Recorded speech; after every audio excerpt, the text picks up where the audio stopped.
Ladies and gentlemen, welcome to 19801 Nordoff Place here in Chatsworth, California. My name is Chase Mansfield, joined alongside Logan X and Barry Sweeney, here tonight to bring you MPW's Diamond. And we have quite a star-studded show for you tonight, opening up the card with MPW Championship action. Not only that, but we will see James Angel here tonight. Of course, after that loss to the main event of Summerfest, he's going to have a lot to say. And who can't forget our main event? The Millennials are back, ladies and gentlemen, looking to take on Dustin Daniels and, of course, the Brothers of Construction. But this wouldn't be an MPW if we didn't kick it off with our general manager and MPW Hall of Famer. He is the righteous Ray Rosas.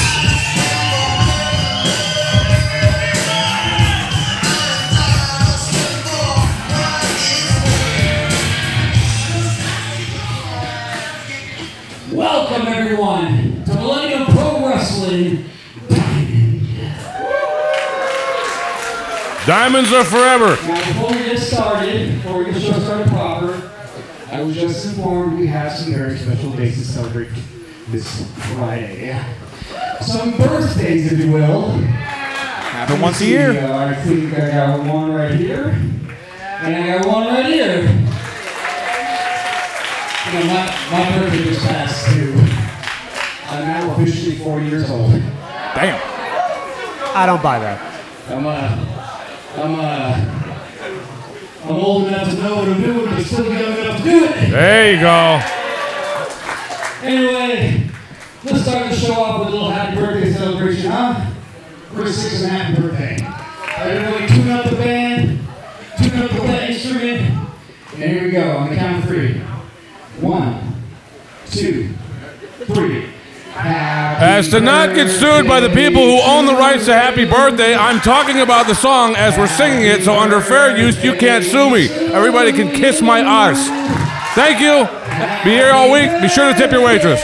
I appreciate that, Logan, because I don't think the check cleared for me to sing for either of these folks, or Ray Rosas for that matter. Yeah, well, the check's in the mail. It's being rerouted through Indochina right now. He's got quite the angelic voice. It's almost like a choir of angels. He does. I bet you he tears it up at karaoke. All right. Let's get back. There we go. Me. Thank you for coming out. We got ourselves a great show. We got the return of the Millennials. I never thought I'd live to see the day they'd come back together. But earlier, when we started off the song, I did count to 3, right? 1, 2, 3. And we have been having some issues lately with our referees, right? And we've been trying to address that. And honestly, I don't even really want to. Really? I just want to kind of brush this under the rug and move on. But, you know how James Angel is. Oh. And I have a lot of feelings about James, but Speaking of James,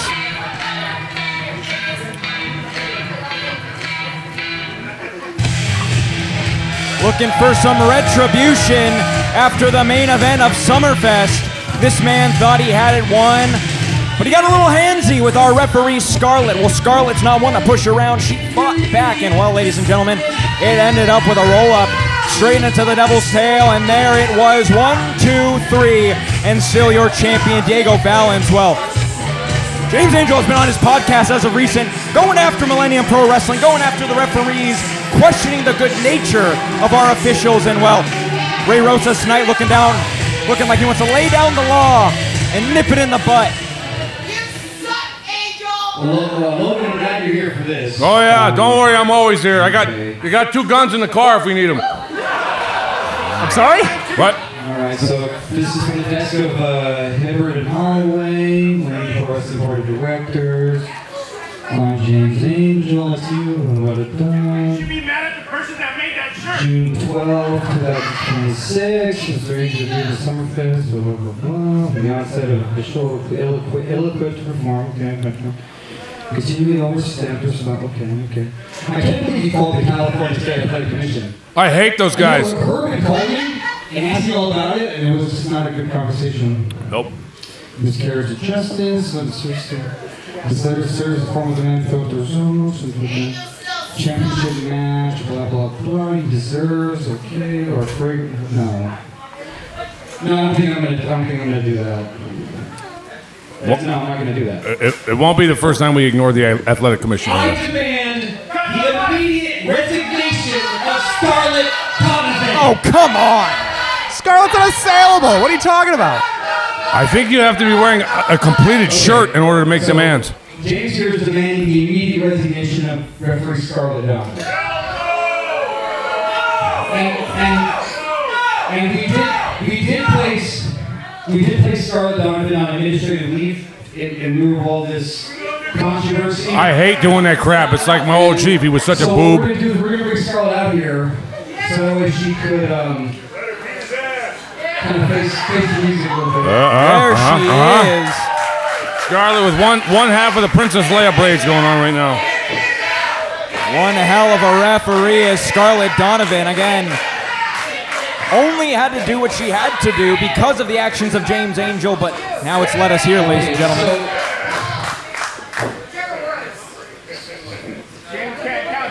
So as we converse with our lawyers, Logan and I, we talk to the lawyers, we talk to the board of directors. Yeah.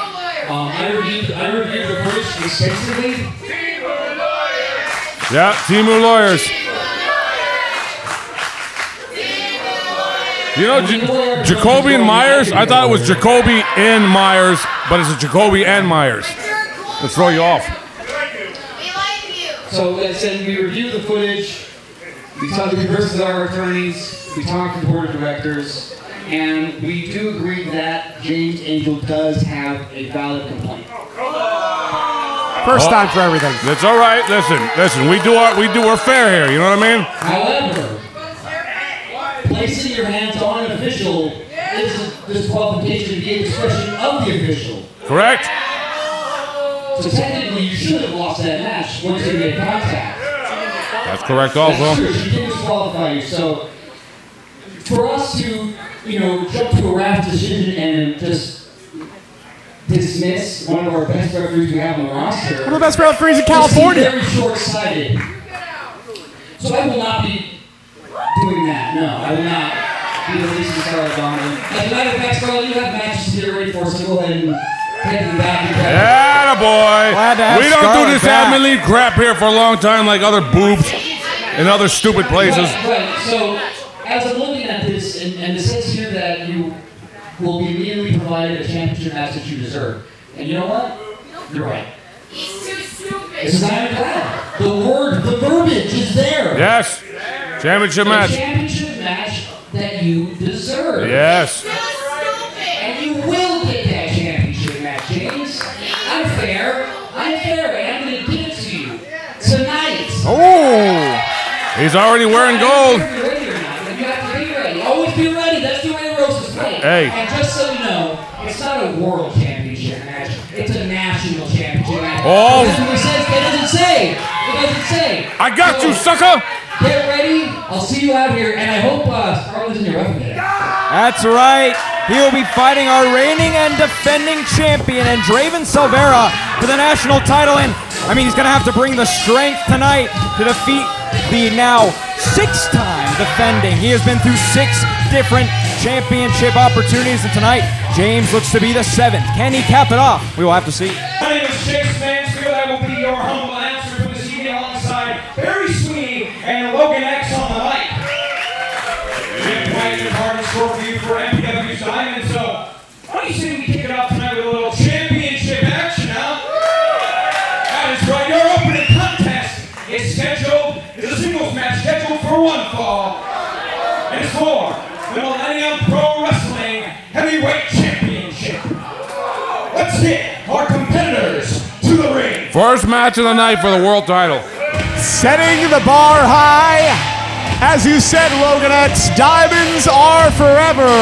But will the championship reign of Diego Valens last forever in the face of this man, Mr. 551, the Deadlift King, CJ Tino?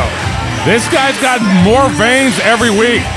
Like he's got a vein right now somewhere near his elbow that's popping out. Listen, I hoard a lot of mine at the top side of my head. I know what it's like. He is vascular, he is fit, he is ready to go with championship on the line.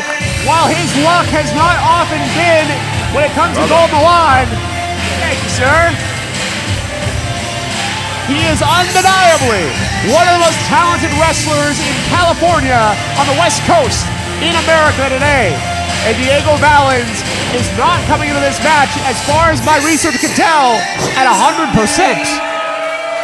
Sweeney, do you have any veins popping out of your elbow? Because I don't think I do. And his opponent,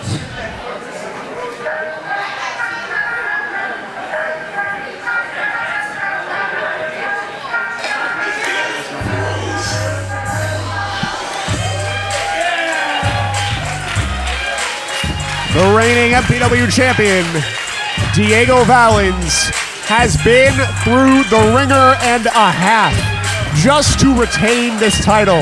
He has beaten almost everybody that you could claim are the toughest, baddest men in MPW history. And adding another to that list tonight would be huge to start off the night. But this is going to be a tough, tough match. Setting the bar so high, Logan. Well, you know, traditionally the world title match goes at the end of the night. I'll explain why this is going first. This is actually at the request of the champion. your opening contest of MPW's Diamond is a singles match scheduled for one fall. And it's for the Millennium Pro Wrestling Heavyweight Championship.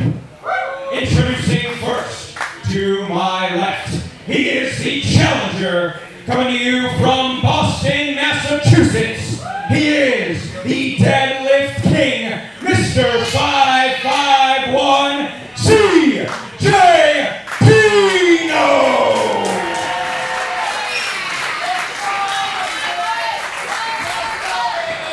And introducing to my right, he is the champion, fighting out of Los Angeles, California, weighing in at 207 pounds. He is the MPW Heavyweight Champion, the Handsome Devil, Diego Valens.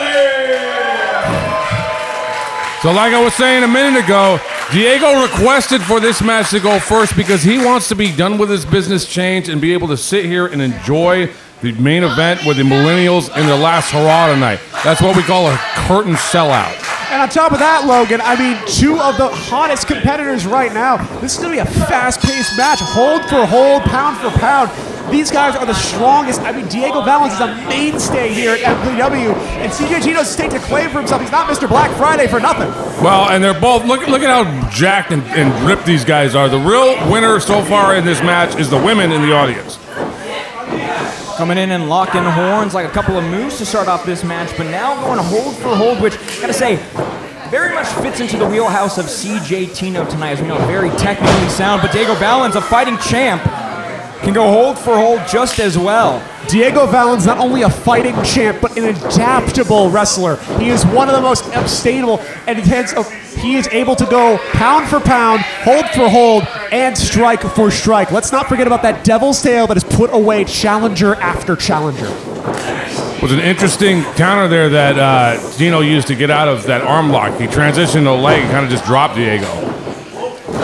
Picking the leg of his body there for Diego Valens, getting a nice headlock there. And Logan mentioned how this was the champion's request to begin the night with the MPW Championship on the line already. Ooh. There are seldom events that make the audience, they're what I call curtain sellouts.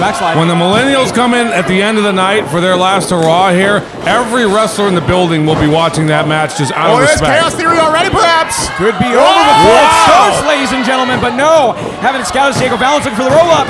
Ooh, sat deep and it almost had it there.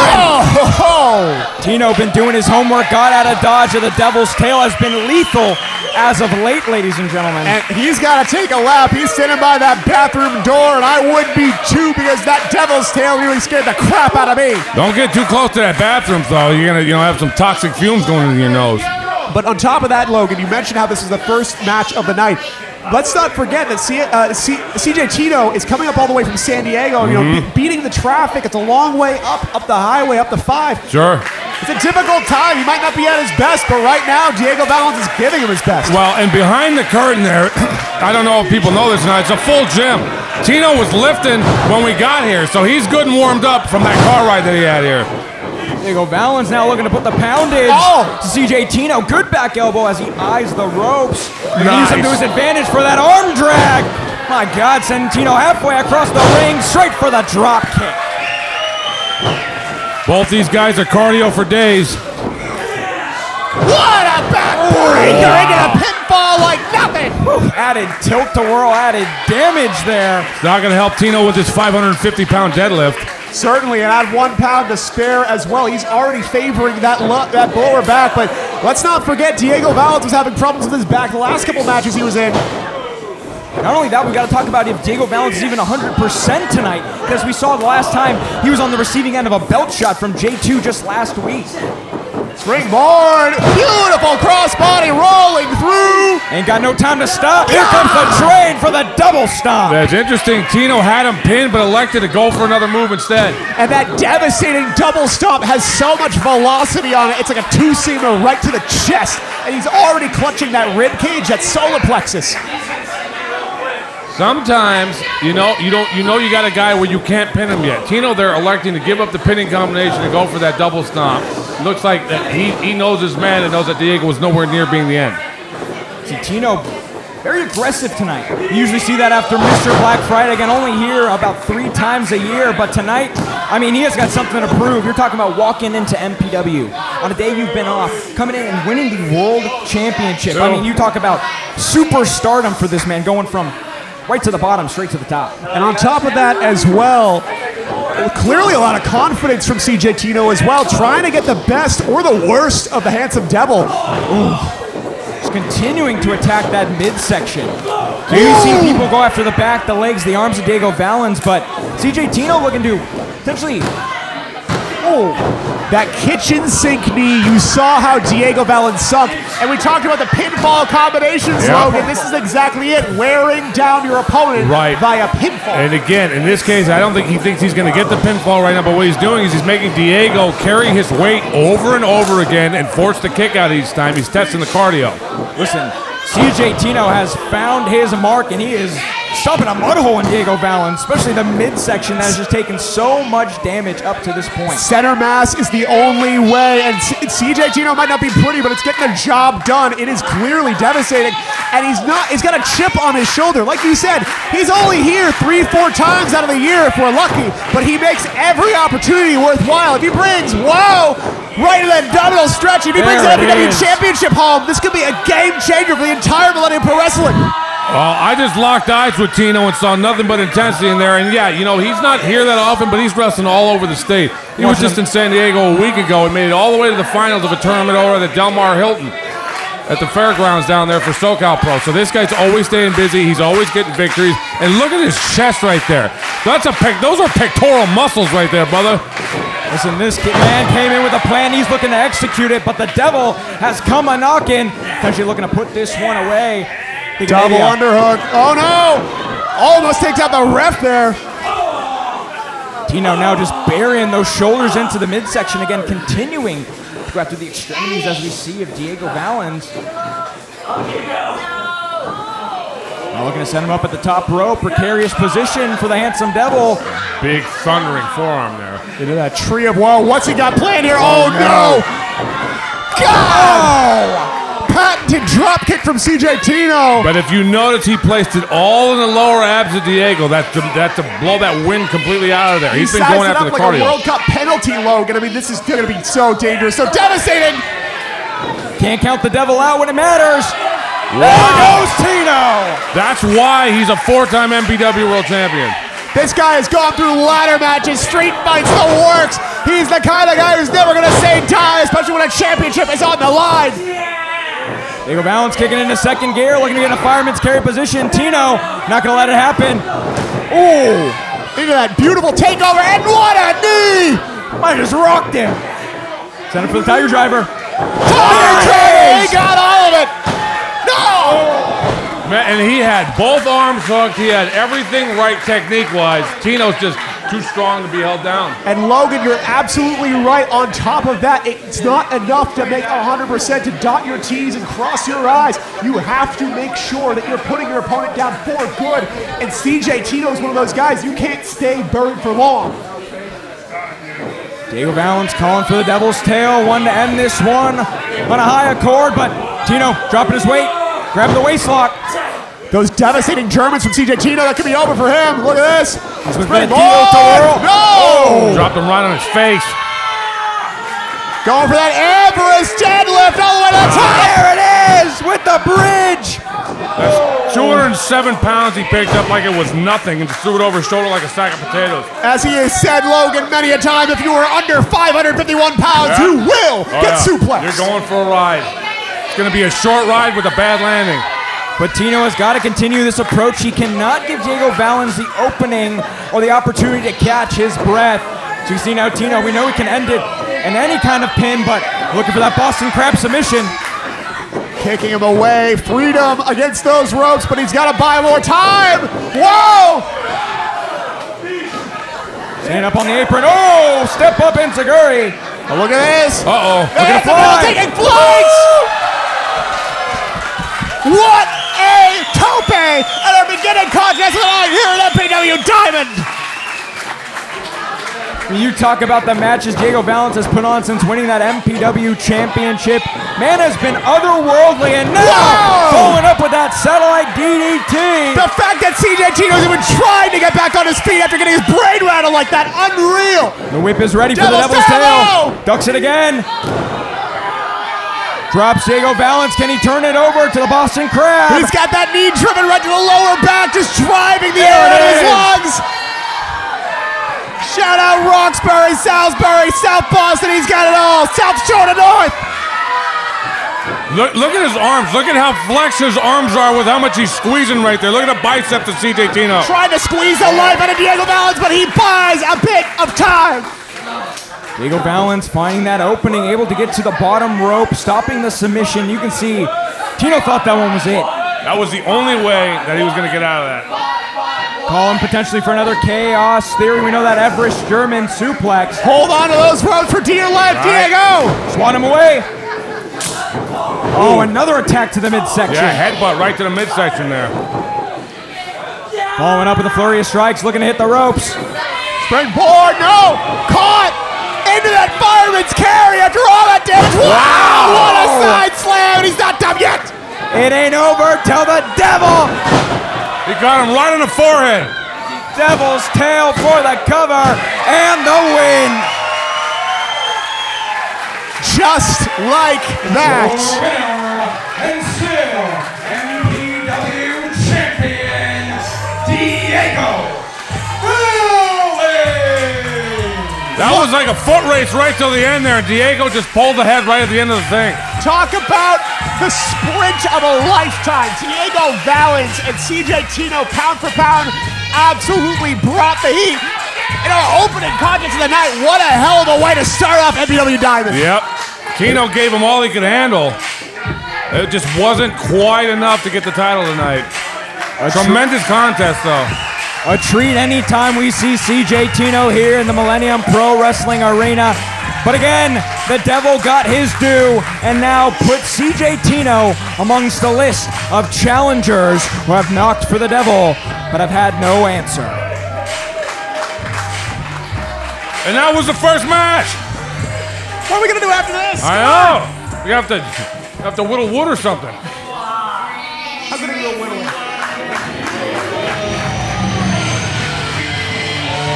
There's the captain. El Capitone. Run it back. Run it back. Right now, do it. Make the match, Logan, I'm begging you. I mean, Moon's obviously coming out here deliberately to talk to Tino. His match ain't gonna happen until the end of the night. Everybody, give it up for CJ Tino! What an amazing effort. Championship worthy effort. World caliber. But you know how you feel right now?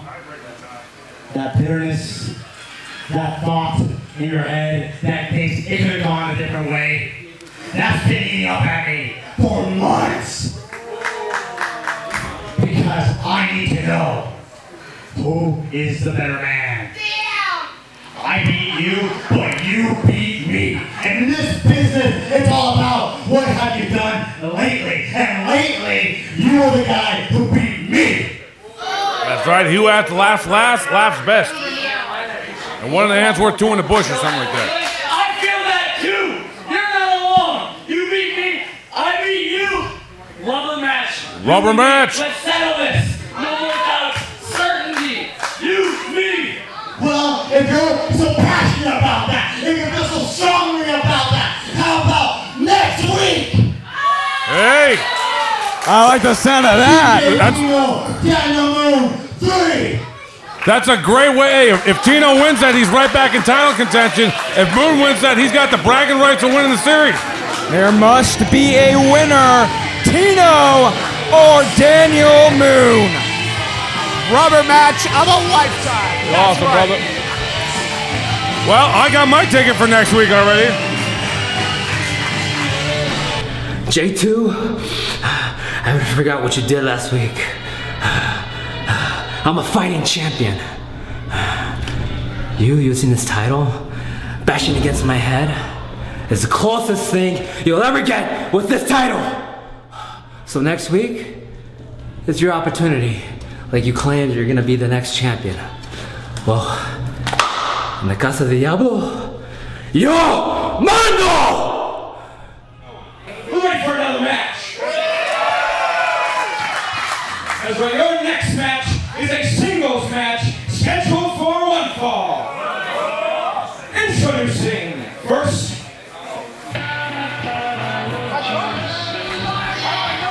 Logan, in Hold on. 2022, Uh-huh.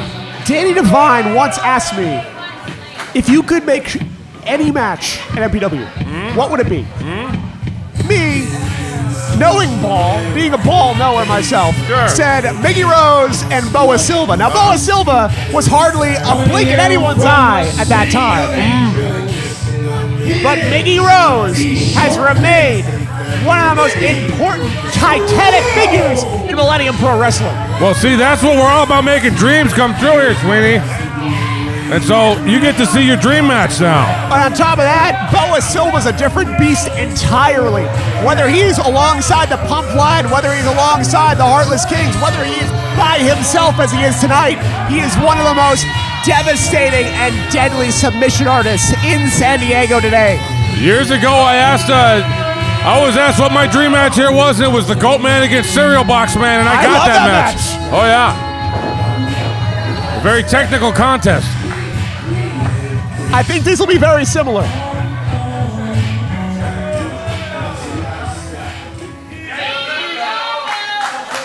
And introducing his opponent.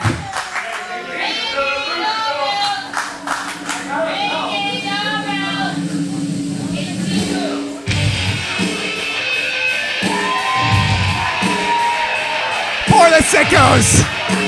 That's what I'm talking about. Coming to you from San Diego, California, weighing in at 175 pounds, he is Boa Silva! Since the unfortunate injury to Antonio Rivers, Boa kind of thrust into singles competition on his own. He has really kind of come out of his, I'm going to say snakeskin here for, to use a bad pun. And he's going to give Miggy all he can handle right now. And Chase, we were just saying this is a dream match for me, myself. This one is for the sickos, the grappling, the submission artist. Miggy Rose, a staple of Millennium Pro Wrestling. Boa Silva, a man coming into his own, but as established as a technician in that ring. Absolutely. I mean, we talk about Miggy Rose catches catch can as it gets. Grew up, of course, in technical wrestling, then went in, of course, to hardcore wrestling. We got to talk about Boa Silva, a trained Brazilian Jiu-Jitsu fighter. And this man, I mean, you talk about being able to put you in any submission. Look at that transition. And look, Miggy wears, jean shorts to throw people off. is to conceal what he actually is. Mickey Rose is one of the most technically gifted wrestlers. He can go pound for pound with anybody. I think he's the toughest guy in the company at his size, and he can go with the best of them. Logan, I'm inclined to agree. Don't let the Hoochie Daddy shorts fool you. Mickey Rose has so much bang for your buck, whether it's a death match, whether it's a technical wrestling match like this. Already go for that American Rod. You saw that float over right there, effortless. Able to float over, get over to Silva, put him in the submission, but again, can't put Silva in a corner. Man, he'll do his best to muscle out of it. Already, it's gonna be it. Better grip those hands together. If he gets that fully locked in, it could be it. I mean, he is able to put a match out in seconds. And Chase, there has to be a rope break. You saw Mickey Rose struggling to link his fingers to get the pressure off that arm. And you saw Boa Silva leverage his weight, waiting until that rope break. But what Boa was not able to do was to extend his legs out and squeeze his thighs together, which would have gave him the leverage. Mickey got to the ropes before that happened. Boa Silva looking to take off the wrist tape. This means business. I mean, you're looking at two of the most technically sound individuals we have, not only here in Southern California, but here at MPW. But of course, the man who's got the cockiness and the aura himself is Mickey Rose, a man who feels he's at the top of his game. Wow, already back to that arm, looking for that triangle lock, devastating maneuver, trying to choke the life out of him as well as that arm. Boa Silva's got it in deep, but oh my goodness. Did he just stick his fingers in his mouth? His eye choked him, irate him, just devastating, dirty. Scarlett's gonna have to be on one. She's already been through enough tonight. Sure. Got threatened litigation from James Angel's lawyer. There's a super kick to the midsection now. We're gonna go after the back of Boa Silva. Irish whip to the ropes and nothing but the kitchen sink for that one. Tremendous knee He right has there. a one. Ooh, only a one count there. But you see Boa Silva favoring that lower midsection. That's not just the chest. It's not just the air getting knocked out of your lungs. That's your kidneys, your liver as well. Yep. Your pancreas is in there. Don't get me started about pancreas. Looking at these two men, as we know, number one contender for the national title is Mickey Rose, but Boa Silva trying to come into his own sense, of course, the dissolution of the pump line. But I gotta ask you, Barry Sweeney, out of these two men, who truly needs the victory tonight going forward? Listen, Miggy is a mainstay. There's nothing that's gonna take away. Wow! Back of the arm. Hard-hitting, badass action that Mickey Rose represents, but a victory for Boa Silva here would be huge! Just like that crossbody! Into the cover! And Logan, you talked about the leverage on pins earlier, snaking his arm midway through that crossbody. That's devastating. And I love the way Boa floats to the top rope in one fluid motion. His opponents are not ready for him when he's coming off the top. Look at Boa just slinking sides and up his opponent once again. Look at this! He's looking for a drop kick, but oh no! Ain't nothing but snake eyes as disaster kick right on the money! Set him up for it. It was almost enough to put away Boa, but he got out in time. Again, you know, Mickey Rose especially has been just attacking the arm and the back. We know he used to, or loves to use that climax, that finishing maneuver, the backstabber. This man just weakening Boa Silva. And I felt that kick to the arm right in the bridges there. Absolutely devastating. And Miggy is one of the hardest hitting people to share their ring with. Mickey Rose now just getting vicious with it, looking to stomp a mud hole into Silva. Silva looking down and out here, not in a position he wants to be in. Now fighting on his back foot, pushing away. Mickey Rose. And on top of that, it's a chip on the shoulder of both these men. Look at that! Wow! Into the bridge. He hung on. He hung on and bridged up like that. Find me some other guy wearing jean shorts that can do that. It's a hard impact for Silva, as we can see. Silva just clutching at the small of the back there. And gentlemen, I think we're about to see what could very well be a deciding factor in this match, whether or not those arms survive. It's Mickey Rose talking smack. It is Mickey Rose letting his ego get the better of him in this situation at your own peril when it comes to Boa Silva. Using the full 5 count on Silva's arm, continuing to stomp even after Scarlett told him to break the hold. And again, we're looking at Silva. We're hearing the winces, the screams from him, gentlemen. I mean, how much longer can he go on? For the punch, Silva blocking it. Oh, but again, just attacking the arm, kick after kick. It's like he's got an answer for everything. Every step forward that Boa Silva takes. That's what Miggy Rose will do. He will isolate a part of the body and just take you apart and keep going after it time after time. Look at this, catching the arms. Right! Oh! Bar from the full Nelson. Look at that. Fully extended. Miggy Rose struggling, flailing. That was a flying armbar he hit him with right there because it's from the air. Look at that, though. Miggy reversing it, put his Leveraging the head there. shoulders. Miggy Rose. Deceptive strength tonight. Oh! Yep. Shades of Quentin Jackson and Ricardo Arona in the Pride Fighting Championships many, many years ago. Powerbombing Boa Silva in the corner. Silva not done, though. Look at it. I love when he does that. Motion. Beautiful. Poetry in motion. Wow! Double stop. Across the ring. That's got to do it right there. That's unreal. Just stop the daylights right out of him.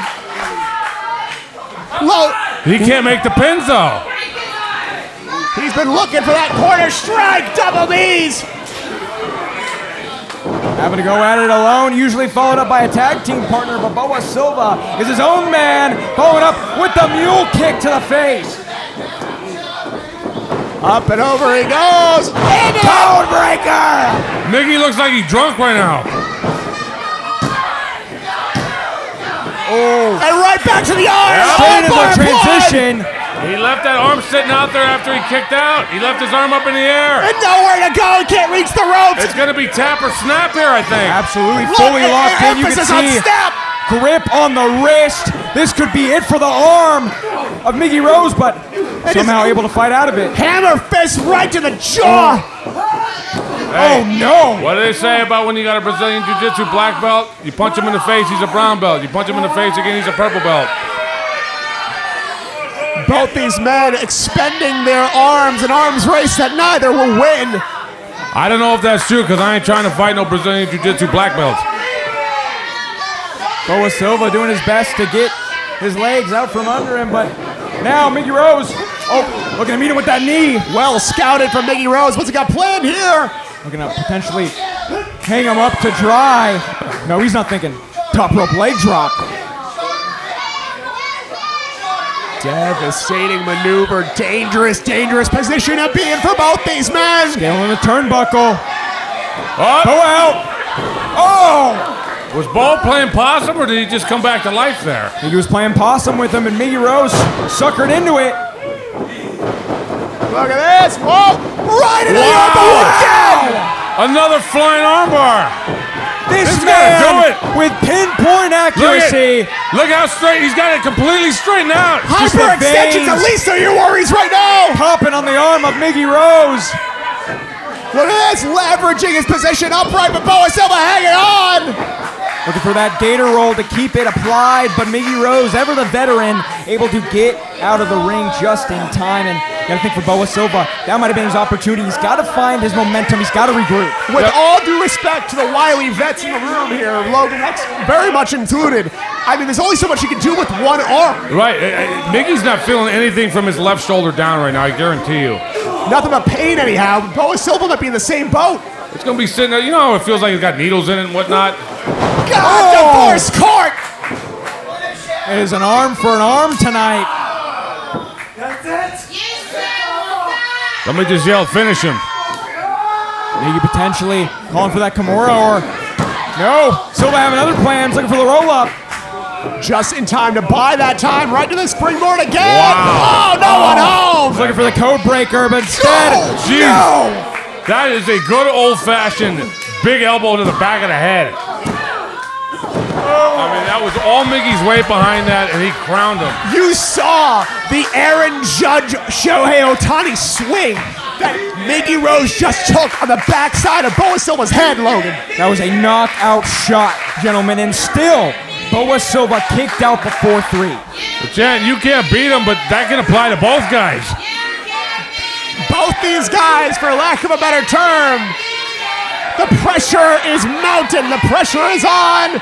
But Miggy Rose never letting it get to him in time. Why is Miggy waving his booty around? Is it that? It must be that time of night, huh? It's got to be the Hoochie Daddy shorts. Yep. Not happy with what the MPW faithful are saying to Miggy Rose. Looking to now take it into his own Pile business. driver, go! We're gonna end the career of Boa Silva here tonight. Getting back to that arm, key lock applied. Once again, Kimura. Yep, it's almost got it all the way locked in. Just needs a little extra leverage, and Boa will get it, but Mickey Rose turn it rocking him around. over. Reversing the hold. Oh, God. Getting into a Kimura of his own, but But he can't get that extension. He can't get there. He's looking for that armbar once again. Oh, Boa finding that opening. and look at Boa's between Miggy and the ropes now. You gotta wonder, exhaustion has to keep in. Pain has to keep in. Not the position you want to be in if you're Miggy Rose, especially as #1 contender for that national championship. Oh, he's But on the ropes. use the ropes to his advantage. You gotta be kidding me. Scarlett was out of position there because of the armbar. The Short King, Miggy Rose. She didn't see the extra leverage. Chase Mansfield, you said it, but I don't believe it. Miggy Rose snatching victory out of the jaws of defeat. Boa Silva with a match of a lifetime here at MPW Diamond. Listen, you might not like it, but your winner tonight, by hook or by crook, was Miggy Rose. And as he said, coming into this match, he doesn't care about Boa Silva. All that is on his mind going forward is that national championship and 2X. Okay, Jeremy. Woo! Okay. I just heard about your surprise match for tonight. Let me catch my breath and I'm gonna go out there with you, okay? Oh, actually, I think you could stay back here for this one. I can take care of this. I can take care of you. Hey! You know what? I'm just gonna say it. And I can't believe I didn't notice this before. Draven, you're toxic. What? Yeah, Draven. I'm toxic? You, Me? hot and cold, you're left and right. Hey, you know what? You're kind of a backstabber. Alright, well, that's a Dude, little... hey, you know what? You don't need me. You can do it on your own tonight. Have fun, buddy. Oh, you don't need me. You need little Mickey Rose. Oh, you know what? Hey, you know what? You're hot, I'm cold. You're left and right, up and down. Whatever, dude. You know what? I just try to look out for you. That's all I ever try to do.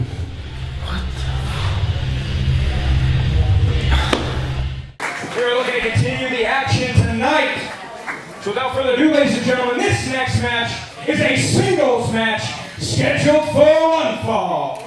Questions like that keep me awake at night, Sweeney. First,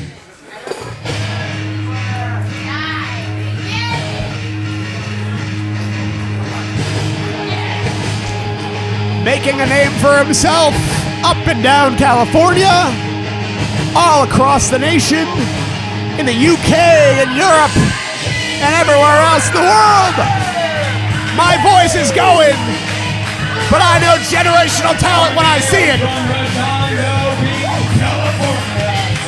weighing in at 205 pounds, he is the reigning son, Jake Redondo. During these long summer months, that radiant sun stays up a hell of a lot longer during the day. And we gotta wonder if that's gonna come into effect for this match against Zeus. Jake Redondo is almost perfect. The only thing that's not perfect about him is that he's a San Diego Padres fan. I had to point out to him today that the San Diego Padres are the only professional baseball team in California that has never won a world championship. Even the Angels have won a world championship. You know, as a Red Sox fan, I don't have room to talk here. But Yep. much like the Red Sox, hard times are coming Redondo's way with this man, Zeus. The Red Sox have actually won the world championship, though. I like how Zeus's music is just like 90s gangster rap. He looks like a 90s gangster. I mean, Oh, yes, listen, he does. the definition of cool. This is the mighty Zeus. He might not have the height, he might not have the post-up package, but this guy has the strength of Shaquille O'Neal in that 90s three-peat run. When I come to your town, when I'm West Coast bound. I can't say that next part. I get sued. I was curious. I was curious. Well, look, I am 2.4% sub-Saharan African from the We don't Sudan, need to get into that. so I could probably get away with that. Jay's help. I heard you've been rapping over here, Logan. Let's not get into it. Hell of an MC. I was, remarking that Zeus's intro music and his persona are very much so 1990s kind of gangster rap here, which is the era I grew up in. Oh, absolutely. And Lot of Zeus tonight is throwback. looking to bring a little street justice to Jake Redondo. Again, he sees just how bright the radiant sun has been shining as of late, has been world traveled, and Zeus, only a man who's been a couple of months into his debut in professional wrestling, wants to squander it just like he's done to Danny Devine and all of those who he stepped to. Much like his tag team partner as the last couple of weeks, Isaiah. Yeah, and Zeus is not afraid of anybody. If you notice, he's a rookie. It's almost like he don't know what he don't know yet. So he's squaring up with Jake Redondo here. The thing is, Jake is a systematic wrestler. And Zeus has got to be careful because Jake will just kind of find his weaknesses, exploit them, and take them apart. And on top of that, Logan, let's look at Zeus here. A great metric to measure how bad of a dude any wrestler is. You'll look at the size of his shoes. Oh, yeah. That man in those kicks is going to put a size 15 upside Jake Redondo's head, whether he likes it or not, whether he's generational talent or not. Yeah. Oh, case in point. Like running into a brick wall there for Jake Redondo. I mean, we know Jake Redondo has faced opponents of all sizes, but has he faced anyone as big as and imposing as the mighty Zeus? Now here's the thing. If you notice, Jake's collecting data right there. Oh, yeah, see, look. Zeus took that, but he didn't like it. Oh, my God! It was like a gunshot. Bow down or lay down. That was the receipt right there. Jake Redondo not happy with that chop. Gonna give a couple extra there to the mighty Zeus, who, I mean, you talk about those thunderclap chops that man is bringing. Oh my God! Right to the jaw. Logan, you were talking about Zeus's inexperience. While he certainly has the strength and power, he might lack that veteran capability that Jake Redondo has taken on so early in his career. Right. Look at this. Oh. Nope. He reminds me a lot of the great Carlos Cruz that works over in San Fernando. Carlos Cruz is not the smartest guy in the world, but he is the first guy through the door. And Zeus would definitely be the first guy through the door if he was in a stack.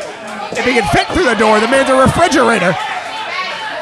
Redondo's got a large foundation to crumble here tonight. Still has not dropped the mighty Zeus, but the mighty Zeus has definitely dropped Redondo. My goodness. Look at the expression on that pretty boy's face. Oh, God. About down.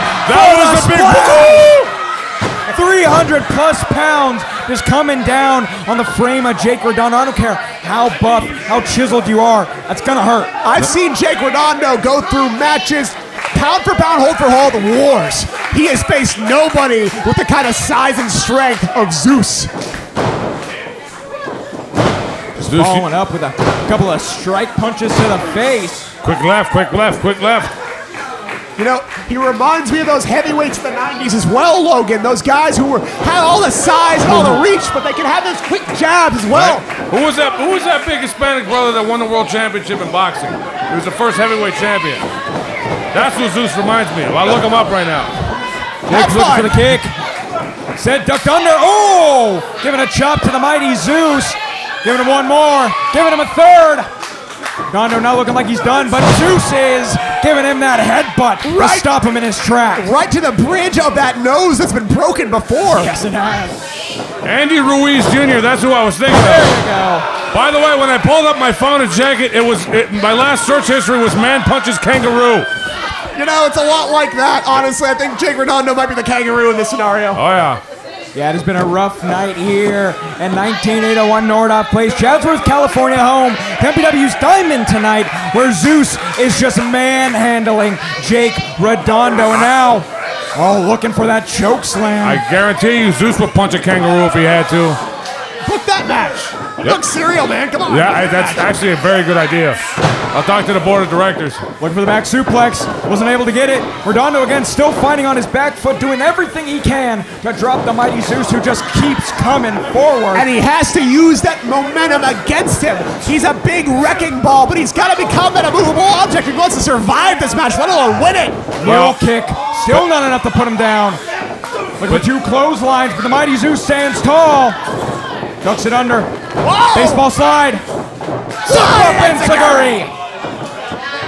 Zeus on wobbly legs here.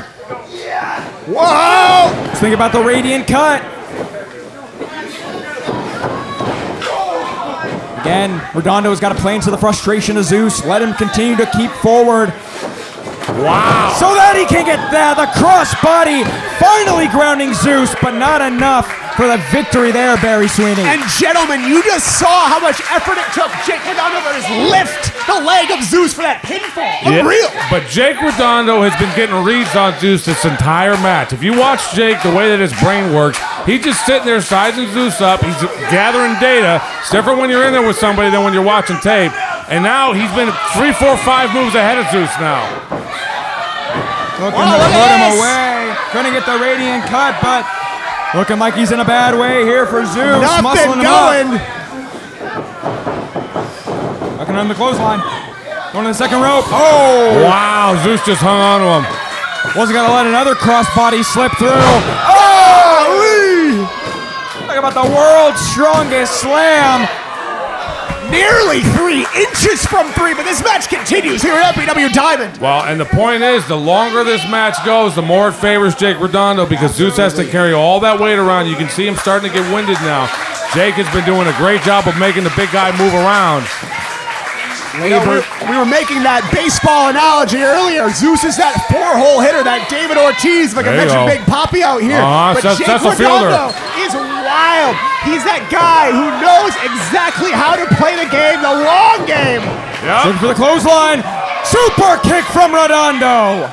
He ain't done. Giving him a second. Jake's kind of like the Kike Hernandez of MPW. Shout out to Kike and his half a helmet. Third time's the charm. And door to 3 super kicks. Look at that.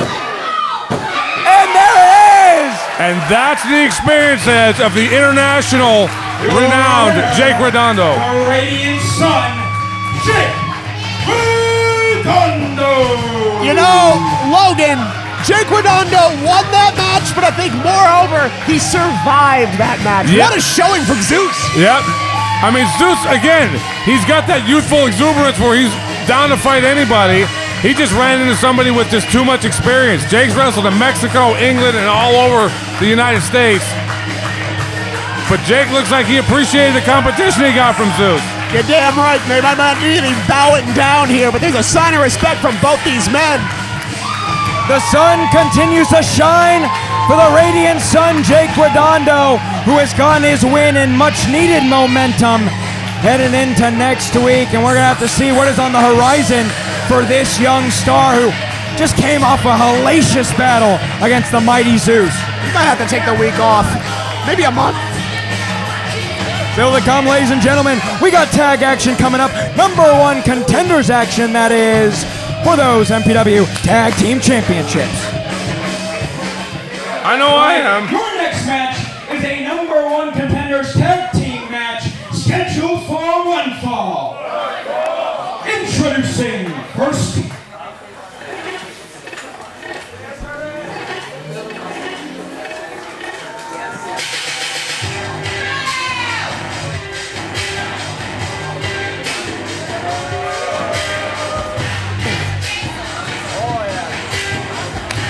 Logan, I've been away for a minute. Yes. You know, about almost 2 years now. How is it that both these men became even more unlikable? You know, it's been bizarre with a capital B. Filthiest pawn in the land. Oh, yeah. Weighing at 170 pounds. Don't. And 69 For what? freaky ass strong. Together, they are Eddie Roar and Jake May. In our days. They're like a walking staph infection. They're just hard to look at. You know, undeniable talent, pedigree talent in the case of Eddie Roar, but utterly bankrupt attitudes. Filth in our veins. And these guys, they always wear this, they match all the time. They got green, they got pink. Yeah, they got the swamp green, the sewage green. They look like the runoff outside the building right now. Yep. And they're very effective. It's a strange thing. For as goofy as all this stuff is, they're one win away from getting a shot at the MPW Tag Championship. Regardless of the outcome of this match, Logan, I think I'm going to need a tetanus shot. Oh, yeah. Don't do that to Chase. He thinks he's a boy. Yep. I had to get one of those the other day. I didn't even step on a nail. That is straight up none of my business. And their opponents. Break the sand of trial. Break the sand of blood. Break the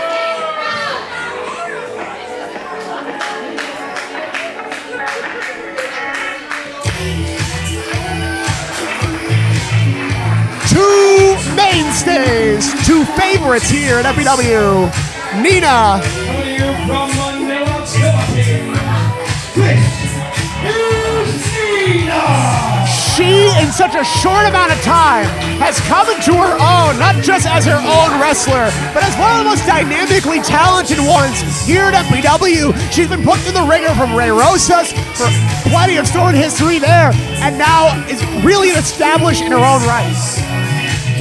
Well, Manila reminds me of vanilla, which reminds me of ice cream. And so now I want ice cream. Cody Prince and Nina, they've been good friends for a long time, and I'm wondering if their continuity is going to be better than filth in their veins. Watch this audience scream when this man comes out.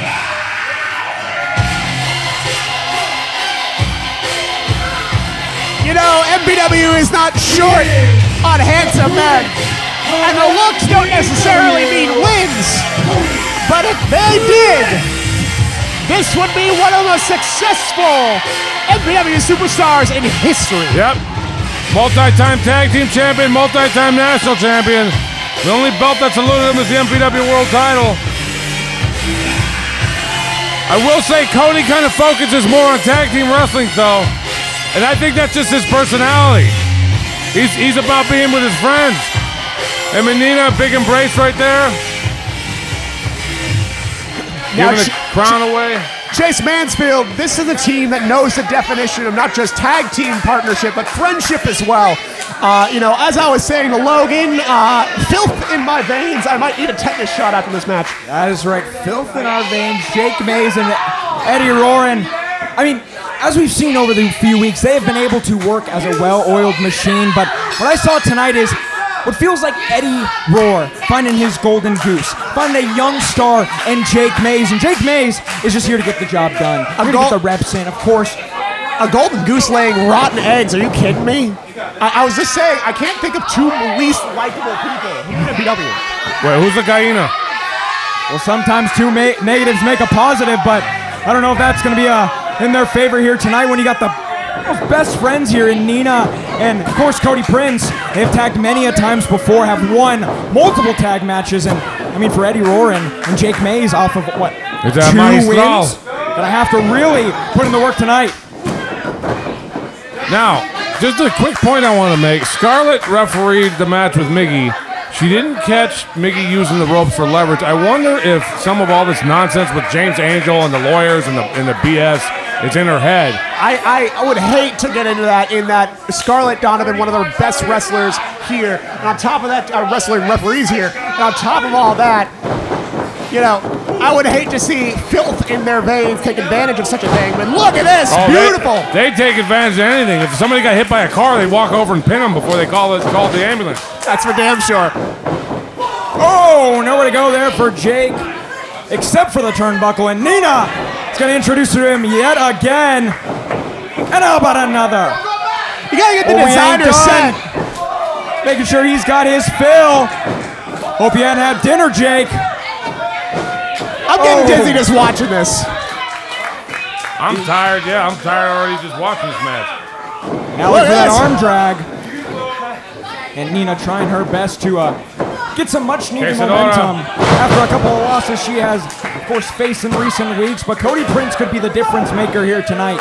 Has proven time and time again she's no damsel in distress. And tonight she's going to do it alongside Cody Prince. You know, I think the only damsel in distress here is Jake Mays right now. Just absolutely getting the rampage of offense between both Cody Prince and Nina. And all Eddie Roar can do is just watch on.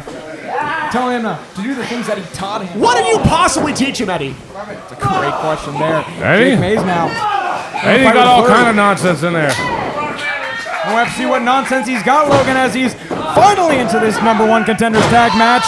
In the knee and the turnbuckle, and Cody Prince Followed up with that big boot. That could be it right there. What a kick. And on top of that, Cody Prince, not always the biggest guy in the match, but he's got the reach, he's got the height, those long legs right upside your head. Unreal. And he knows how to use all them limbs.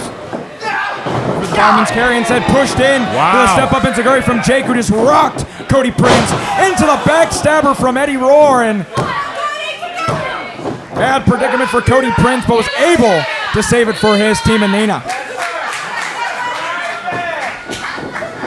Eddie Roar continuing the onslaught, not giving him a moment's notice for that suplex. Eddie Roar got the top knot going on like Thoris of Myr from Game of Thrones. Now Jake Redondo getting the tag for filth in our veins. We're gonna attack the kidneys of Cody. Oh! Big old neck breaker as now he goes for the cover. Oh!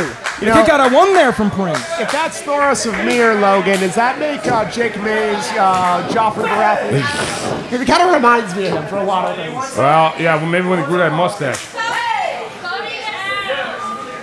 Tag to Eddie Roar. Filth in our veins. Both men in for them as... Oh! Tried to go for a roll-up there. Looked like Jake Mays might have had other plans, but Eddie Roar looking to go at it on his own there. Bearing down on Cody Prince, looking to put him on an island. I mean, look, you're making that point. Yeah, Jake's the guy who sent a midget out there to do his fighting for him. That's a politically correct term, right, midget? I'm not going to comment of all things on the height of Eddie Roar so much as the attitude and the wrestling and the overall vibe of Eddie Roar, but all the same, chin checker from Cody Prince. Look, Eddie was a double champion not that long ago. He had the national and tag titles at the same time. And the shame of it all is, I really thought he turned a new leaf. I really thought that he was going to be a better man. And clearly he let all that ego get the better of him. Yeah, well, it's hard to go from coming out here with, all that gold on your shoulders to nothing. And if him and Jake get a win here, they get a crack at the tag belts and get one of those belts back. I gotta wonder. Oh, bang indeed. Especially for that dead end DDT. Said being draped up for the DDT. Wow. Says sights Eddie. Got thrown out. Vintage Cody Prince right upside the head. He needs to make a tag, though. Yeah, he has got to get to Nina. Filth in our veins. He's done a great job at cutting that ring in half. Nina, though, looking like $1 million. Ready to get in this thing. And here comes Nina. Clothesline to Roar. There goes Mays. Duck under. Eating the knee. Oh, a double for Jake. Corner to corner, station to station. Got the crowd screaming. Hold her. Uh-oh. They catch her in place. Oh, but an inverted splash.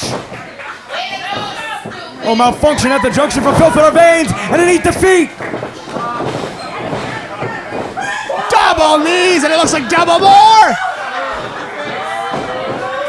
Oh, washing his face.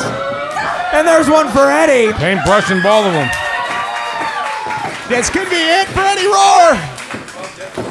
DDT. There it is. Spiking him. Almost lost her footing, but put all the net impact. I was just thinking Jake's nowhere around to make a save, and he slid it all the way in there. Jake trying to make the save, but Cody Prince doing just that with that big boot. In a super kick, though, for his displeasure. We got super kick after super kick. But look at this. Cody Prince might be in enemy territory, but Eddie Roar is outnumbered. Oh, super kick to Eddie Roar, followed up by the lolly drop. Going for the pin, stacking him up. Wow. Excellent. New #1 contender. Filth in our veins is not getting a shot. They're getting tetanus shots, hep shots, you name it, they're going to get it. Rabies, baby. Cody Prince and Nina. I am so looking forward to that tag team title match. Huge victory here for these two. They can't be the best pals, that's already taken, but they've been best friends for forever. Massive uptick in the stock for Cody Prince and Nina, who will now have a date with Destiny with the Brothers of Construction. Ladies and gentlemen, we got a lot of good action coming up, but, well, before our main event, we still got national title action. Draven Silvera taking on James Angel. Jake, look, man, I know you lost the match tonight, but, did you feel the synergy? Did you feel the chemistry? Did you feel the filthiness in there? But if you keep listening to me, I could take you to the top, baby. Because you are MPW's top prospect. You know what, Eddie? You are absolutely right. I am a winner. I am MPW's top prospect. I am going upwards in a faster trajectory than anyone ever has. And you want to know why? Because I got ice! Hey! Because we have filth in our veins.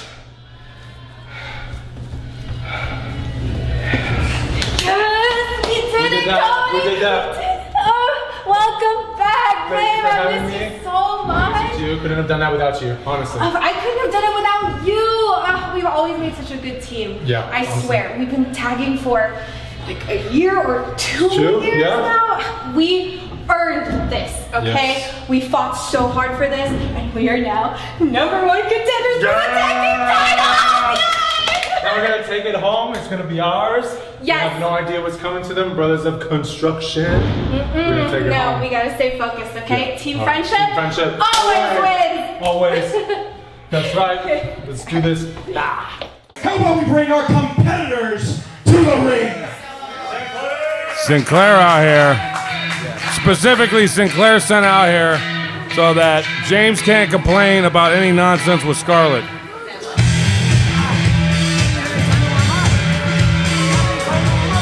Now, I gotta give this guy credit. He has turned into one of the best wrestlers in the company. He just can't get out of his own way because he gets distracted too damn easily. Logan, that's exactly right.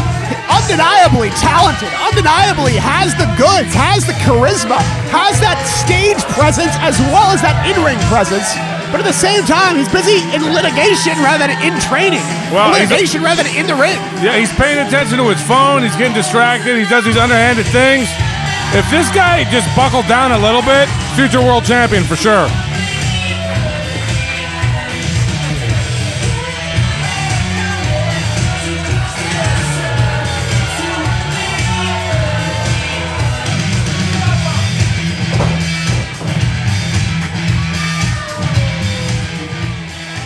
And his opponent.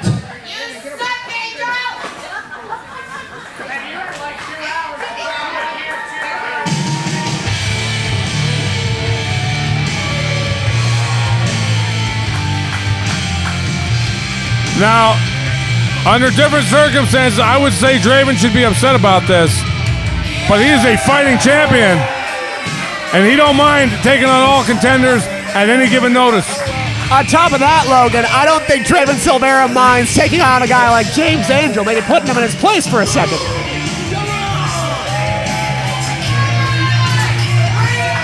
Yeah, it's kind of interesting that Ray made this match the way he did because of a technicality in the legal paperwork that James Angel had. He said championship match, fine, you can have a shot at the national title. Well, as you know, Logan, Ray Rosas is all about his technicalities, and on top of that, Draven Silvera is all about his opportunities. Well, and the thing is this, when you talk about opportunities, James is coming off a loss, but he got himself right into a championship match like immediately afterwards. So his stuff worked. Maybe not exactly how we thought, but it worked. Singles match scheduled for one fall. And it's for the Millennium Pro Wrestling National Championship. Introducing first, to my left, he is the challenger, coming to you from Angel City, weighing in at 215 pounds. This is James Angel! Angel City, is that near Burke Scrotum, New Mexico? I think it's somewhere around parts unknown. Introducing to my I right. think the Exxon Valdez is located in New Mexico. From Los Angeles, California, weighing in at 180 pounds, he is the MPW National Champion, the Unbreakable Heart, Draven Silvera. I'm so glad that this guy washed the Miggy Rose stench off of his body. Hard to do, I imagine, but Draven Silvera stands as his own man, as his own champion. Oh no! Yeah, but he got caught sleeping right there. And James, look, I tell you this: if he doesn't win this match and claim championship gold, he's blown 2 opportunities in a row. He's gonna slide all the way down the rankings. You know, those rankings are going to be unforgiving, much like the World Cup here. He might be out of contention in no time flat, but at the same time, he might be ranked the same place as like Marote after this. all the same, James Angel taking advantage of the opportunity where it's due here. James Angel, I mean, he's been asking for a championship opportunity since, of course, the predicament that happened with Scarlett Donovan, and he got it, ladies and gentlemen. He didn't ask for the MPW Heavyweight Championship. He asked for a championship, and, of course, the righteous Ray Rochas obliged. Here comes a big front flip spear. Oh! Now looking for the cover. A bit early on for that big spear. Maybe didn't get all the distance he might have wanted, but still this match continues. But like we said, be careful what you wish for, James Angel. You might just get it. We gotta talk about just the acumen of Draven Silvera. This man on his 7th title defense has had that title for 2 months and has taken on any opponent, whether it be already advertised or not. So, wait, let me get this straight. So, Draven's defending the belt almost every week that he's had it. And you know, Logan, the national title has that storied history of those rankings are so competitive. It changes on a dime, but all the same, Draven Silvera's retained. Wow! Oh. Just like this with daring acumen. Landing on his feet. Draven reminds me of a young Logan X. More or less with the same hair. Yep, same hair, same abs. I gotta find my abs. They're hidden somewhere right now. You know, maybe you'll find them eventually. Yeah. Draven Silvera with the up and over, but he I made got my a winter coat on massive still. drop kick there from James Angel. Stopping him right in his tracks. And James Angel take nothing away. It can just completely remove the attitude and the general person of the guy.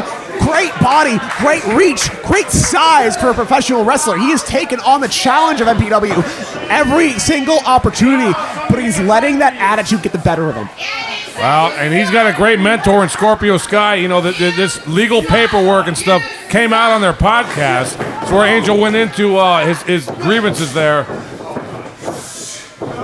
Airing your grievances on a podcast? Do wrestlers do that? Oh, yeah. Oh, what a Blue Thunder bomb!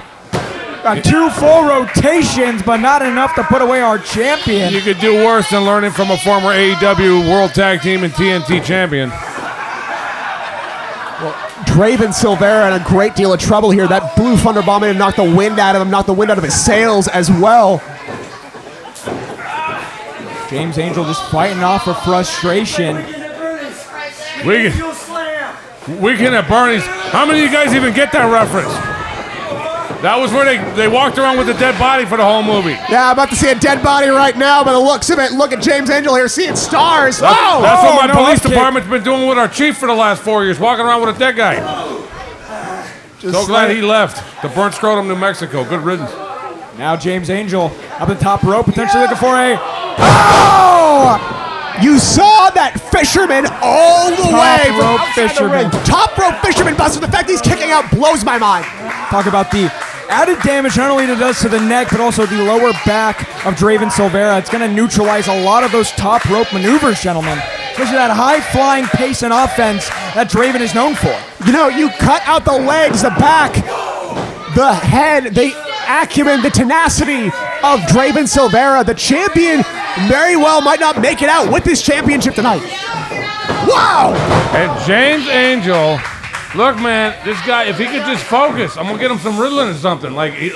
He's jaw-jacking with the crowd. He gives Draven the time to recover and ends up getting nailed with an elbow himself. I think he wanted that MPW Heavyweight Championship and instead got Draven Silvera, and maybe he thinks that Draven Silvera is lesser. the national champions, Lesnar, not giving it his all tonight. Feels like it might be a walk in a park and an easy fight going forward. Chase Mansfield, you can't get high in your own supply, and James Angel has been trying to fly high on the idea of James Angel alone. There's not been a lot of commitment to that idea. I like that. You can't get high on your own supply. When you do that, you start messing up. What a gourd buster! Yeah, that was a very creative way to get into that move, too. Yeah, absolutely. Turned around into that cutter as we saw now. Looking for the, cover, but only out on a 2 there. But a sluggish 2. That was a 2.75 at earliest. I mean, Draven Silvera is looking rough right now. He got dropped right on his dome. And his beak right there. Look, he's holding his beak. Holding that nose. Might be a lot of damage just taken from James Angel. You got to get that O2 trainer from Boss Rutan. Don't think we're going to be seeing any open palm strikes, but we are going to be seeing super kicks. Got him up for the ripcord knee. Oh my God, on the money. Right upside the temple, and he's not done yet. We're talking about looking for the knockout there. James Silvera now looking to go to the higher end district, but Mickey What the hell's is going on there?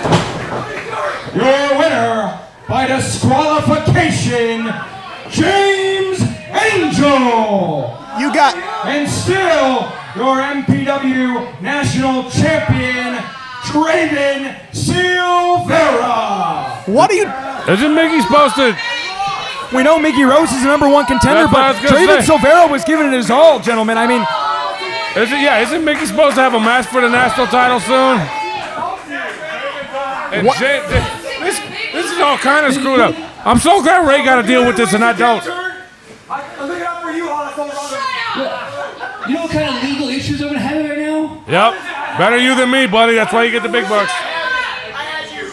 I got a Venmo here. Okay. Good luck. Okay. Before you start complaining, before you call your lawyer, you will get another match. You will get a rematch against Draven Silvera. All right. Right? However, I'm so sick of this will they, won't they. This isn't How I Met Your Mother. great show. You are #1 contender for the national championship. That he is. You've been dancing around it. Yeah, he's dancing around it, exactly. You will challenge for this championship. You will challenge for it in a triple threat match with James Angel. Next week at MPW Hearts on Fire. That's how we sell more tickets the next week. Trial by fire, Mr. Unbreakable Heart. Yup. Do what you've been doing and defend your championship. He's done it 6 times before. I mean, does this count as a successful title for him? He lost the match, but he retains the belt. What this counts as is a disqualification victory.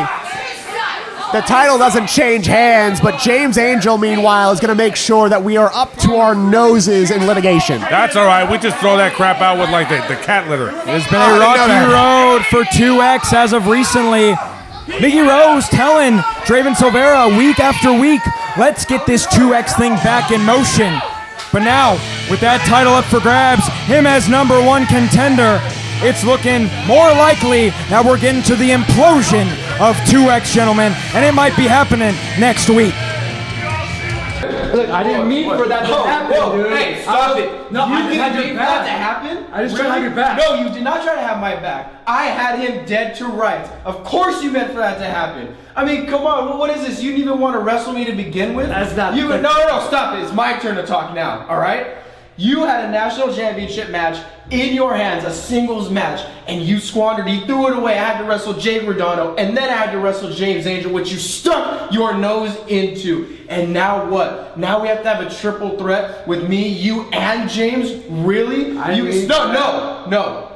You couldn't just man up and wrestle me for this championship 2 weeks ago? Really? I was doing just fine without you. I was winning championships and winning matches. So you know what that makes me think? It makes me believe maybe I just don't need Mickey Rose anymore.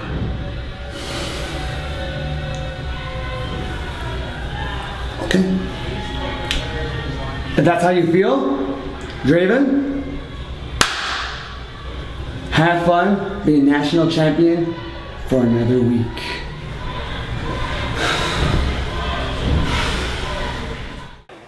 Without further ado, ladies and gentlemen, you are here for one reason only. So we get to our main event of tonight. This is a curtain sellout. That is right, ladies and gentlemen. This is your main event of the evening and is a trios tag team match scheduled for one fall. Sweeney, you know who the referee is? I sure do. This is the great Justin Borden right there. Long-time steady referee here in MPW. Coming back specifically for this match tonight. As you said at the top of the line, Logan, diamonds are forever. Friends may very well be forever. That's right. But everything comes to an end eventually. This is a man, this is a champion, a former champion that the Divines created. This is a guy who has proven himself time and again when the odds were against him. Yeah, and look, I love Dustin's demeanor. I love his approach to professional wrestling. He knows how good he is. He never doubts himself. When he comes in here, he takes his time. He's methodical. He got the $5,000 robes on. I don't know how the hell he's paying for him because I'm not paying him that much. Listen, we talk about Temu lawyers, gonna need Temu designers. Right? But, you know, he's called the oldest vet in the game for a reason. From Gainesville, USA. Been wrestling since he was 14 years old. 205 pounds. He is the youngest vet in the game.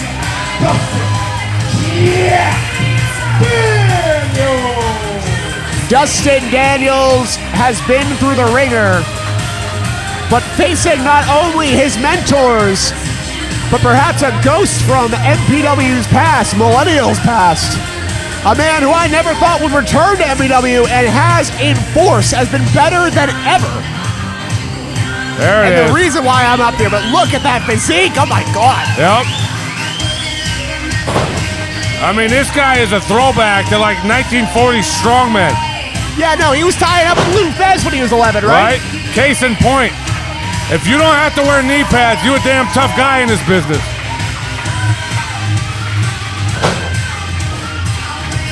And Dustin don't wear no knee pads because his quads are so damn big.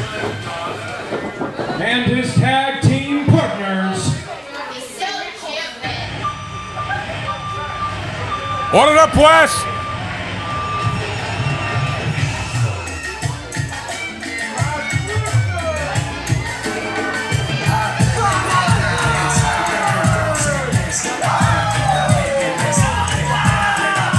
OSHA certified ass kickers. The top side. Weighing in on a slab of concrete. They are your MPW Tag Team Champion, Lucio and Roberto Perez, the brothers of Construction. Logan, what more can be said about the Brothers of Construction? I mean, they kick ass, they take names, they take titles, and they do it all on their union mandated smoke break. Yep. They do it on their union break. Let's be honest, these guys don't have a union. They're out there getting paid cash. Well, they are a union, the two of them. They're probably borracho right now. Like 6 beers in after working all day. We should be so lucky.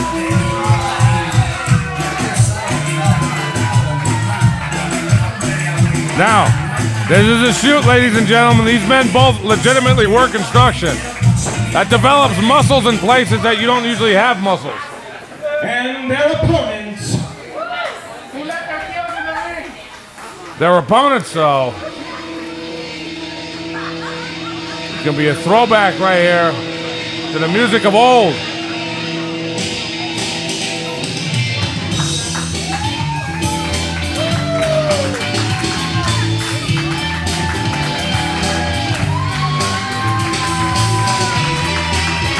Now, I've owned this company since it opened in 2001.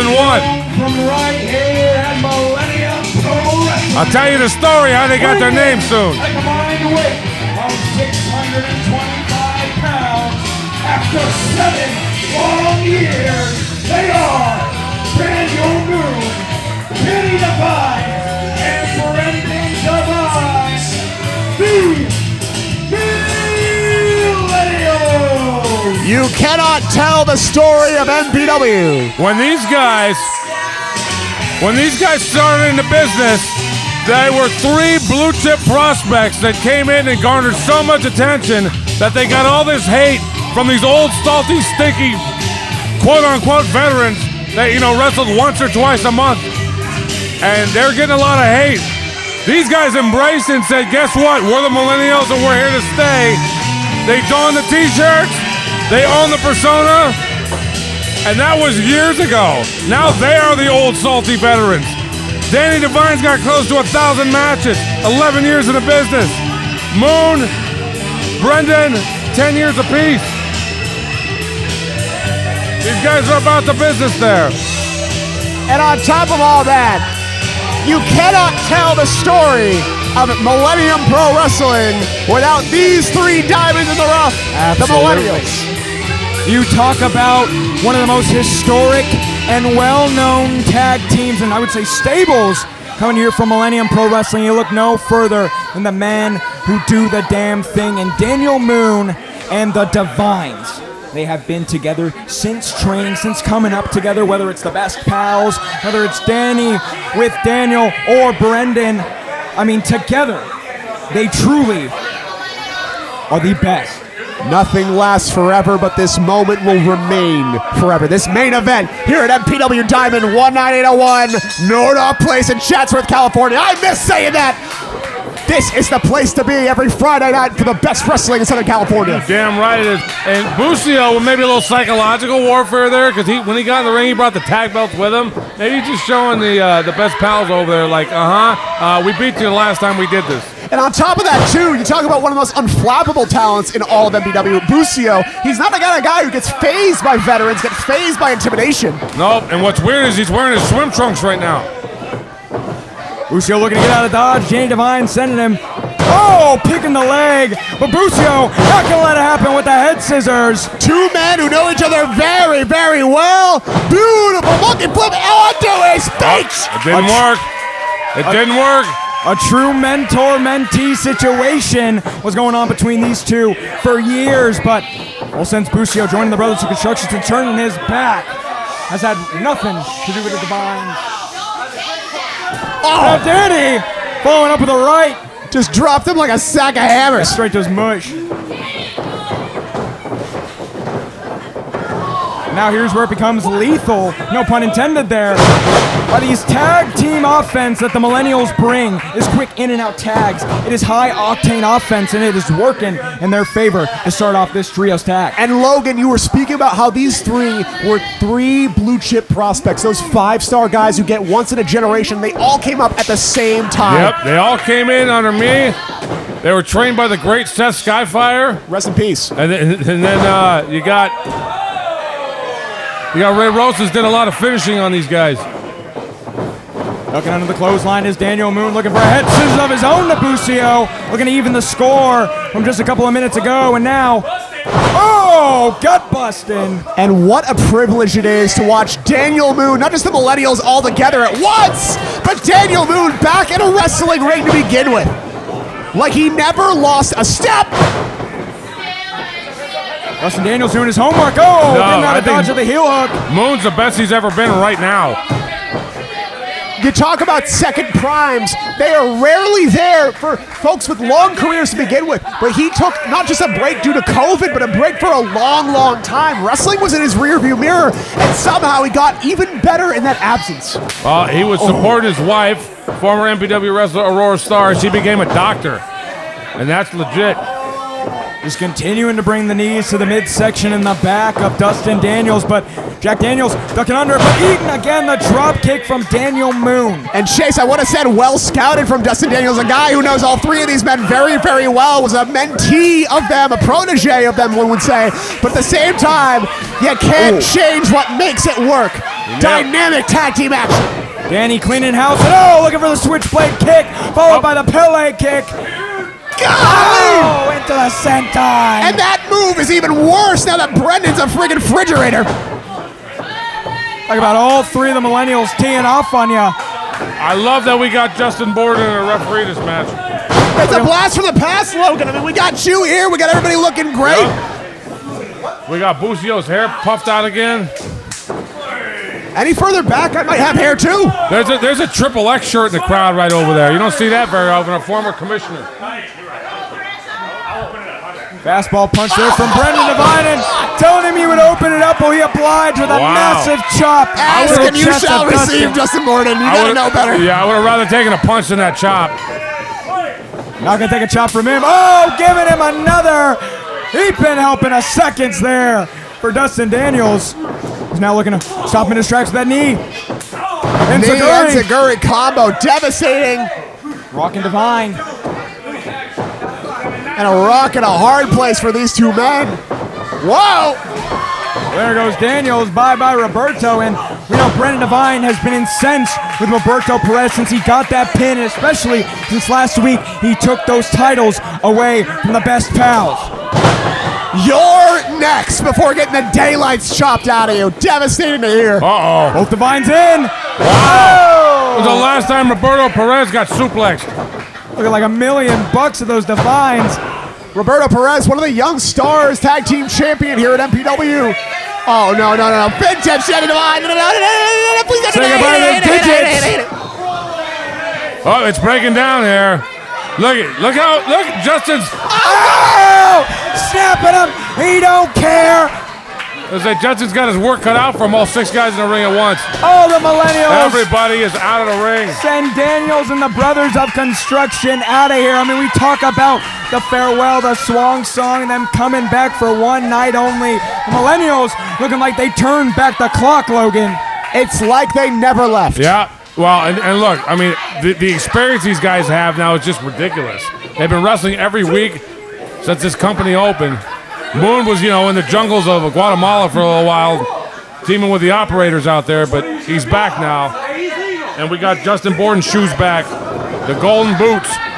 Lucio not the legal man, but Dustin Daniels is hitting him with a sick kick. Bakatara sliding kick right now, wiping out the Millennials. Roberto Perez now in with the bounce. Oh, got that shoulder tackle off the rebound. And he's got that bounce, that height, as well as the velocity to that move. Devastating maneuver. It is deceptive the way that man flies through the air. Yep, and I got to admit, this guy Roberto Perez had me fooled. I thought Marote was Chuck Mercer the entire time. Yeah, since the unmasking of Roberto Perez by Bucio, I gotta say these two have been a well-oiled machine. And whether it's Bucio Barkin or Roberto Perez, seems to be working for these two. Holding those tag team titles, and now Bucio strutting his stuff. Oh! Ric Flair knee drop right upside the hairline. Devastating maneuver, nowhere to go. Middle of the ring. Inopportune position to be in, and neutral territory. Two former enemies, now best friends again in Bucio and Dustin Daniels. I mean, when those two are working like a well-oiled tandem machine, I mean, all bets are off. I was just thinking to myself that Bucio actually has more experience teaming with Dustin than he does with his tag team championship partner Roberto Perez over there. It speaks to a tag team championship acumen, but it also speaks to their own experience. I mean, we talk about Bucio and Dustin Daniels both being salty vets at such a young age. Went for that short arm clothesline, basement clothesline to Danny Devine, but it wasn't enough, and you can see. Oh, he picked him up by his ears. Yeah, these three are doing a great job at cutting the ring in half for the Millennials. You see Danny Devine looking at his corner, just pleading for Daniel Moon or Brendan Devine, but they are nowhere to be found. Bad predicament for Danny as looks to go at it alone. Golly! You just don't beat the strength of Roberto. That was a work boot upside the head. Absolutely devastating. Lucky didn't have the steel toe in there. Yeah. You gotta go through a metal detector when you come in here. I took 3 grenades off of somebody the other day. It was ridiculous. Bucio now the legal man as Roberto Perez heads to the apron. And Bucio back in with Danny Devine, a man who he knows like the back of his hand. And for the tag team champions, you talk about that foreknowledge. This is the best thing that they could have done. At least until fingers started getting broken. Well, the only stupid man here might be you, Bucio, as you eat that outside-in cutter.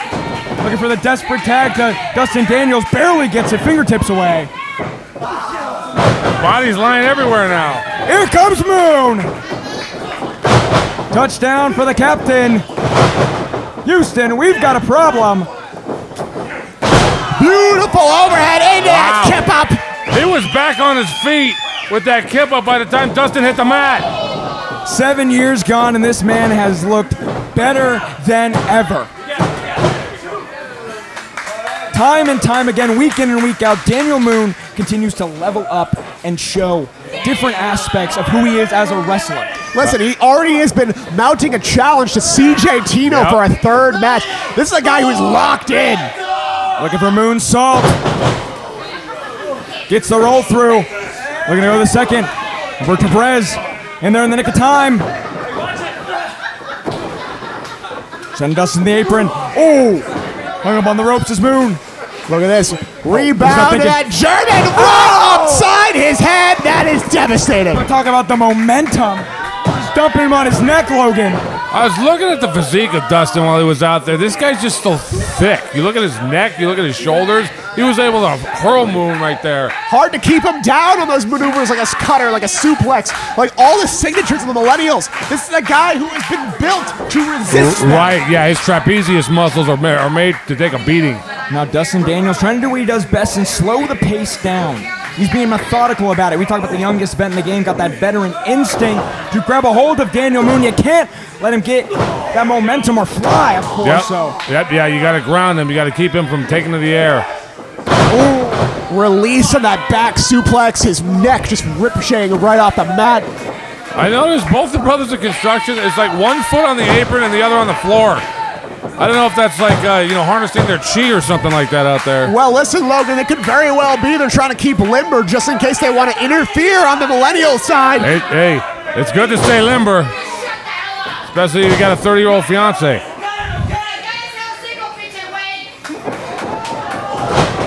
Roberto Perez looking to go after Daniel Moon, but Moon fighting out of the corner with a flurry of strikes.